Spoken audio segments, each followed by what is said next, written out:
The Greeks, who took based mostly all their mystery teachings from the Egyptians.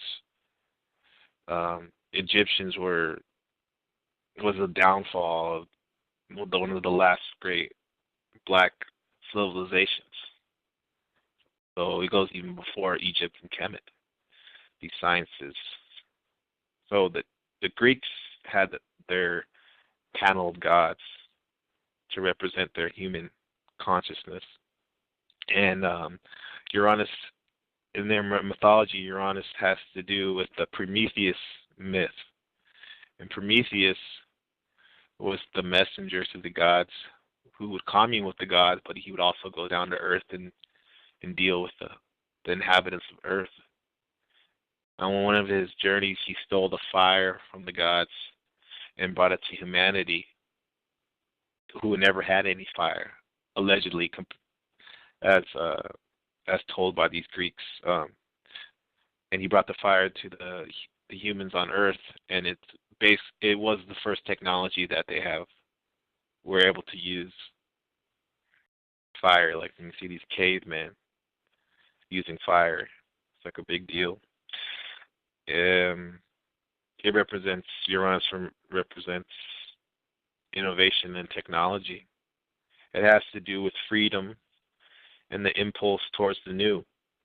The impulse towards change is the archetype or principle of change and the unexpected. Even you can call it the trickster. It brings about sudden unexpected disruptions. Uranus is the movement towards the future, whereas Saturn is the past. Uranus represents the impulse to break free into a new and supreme horizon and worldview. It's the quantum leap into a whole new universe. It's like the metaphor, I use the metaphor, it's the liberation of birth. And if you were to use the outer planets, Neptune, Saturn, no, not Saturn, but we'll just use it for this example, but Neptune, Pluto, and Uranus, if you use those outer planets as a metaphor for the birthing process, it goes something like this. Neptune would represent that fetus that's in a symbiotic relationship with the mother, and its willingness to surrender to the oneness of being with the mother and the mother being with the fetus. That's Neptune. It's all about surrendering to the oneness, the God source, the God. That's stage one of the birthing process. Stage two would be represented through the planet Saturn, being symbolized by the contractions and the waiting and thinking that, will this ever end, this time in the womb? It's before the cervix opens. It's limitations. And the third stage of this birthing process would be represented through the planet Pluto. Once the cervix opens, there's more movement is possible. This is Pluto stage of the birthing process, the birthing journey, where there's a tremendous energies that are being catalyzed in the fetus and also the womb. The life force of the fetus and the mother are catalyzed, and there is a struggle to be born. Not even a struggle, but a dance to be born. The urge for change, that's Pluto. It has to do with intensity and life force and passion. And that final stage of that birth journey will be represented through the planet Uranus, symbolized through the liberation of the birth canal. That's Uranus.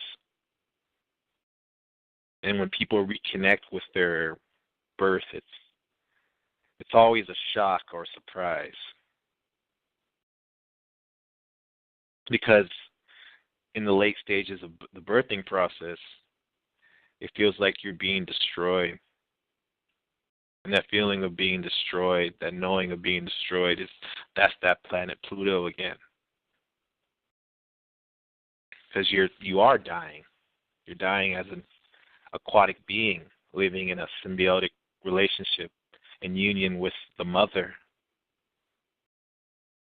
And you're used to just floating in that amniotic fluid.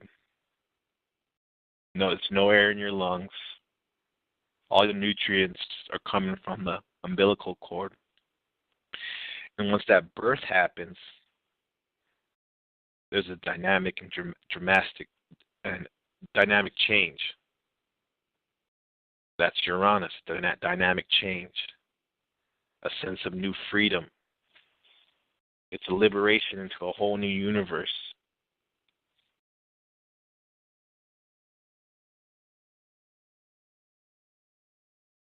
And we know we are vibrating with energy and archetypal principle of Uranus when we are able to break free of old structures and open to new possibilities, have more spontaneity and even more playfulness and open and being open to surprise. And I have like a series of questions that I ask myself to uncover facts, actual facts, in dealing with my relationship with Uranus and how I use it as an original person, as a God being, as a man. I ask these questions to remind myself in dealing with Uranus and my relationship. How do I deal with change? Do I enjoy change? Do I welcome change? What do you think? You can ask these questions to yourself. What do you think when the unexpected changes of life come to you? Are you in fear of change? These questions will give you actual facts about your relationship to Uranus.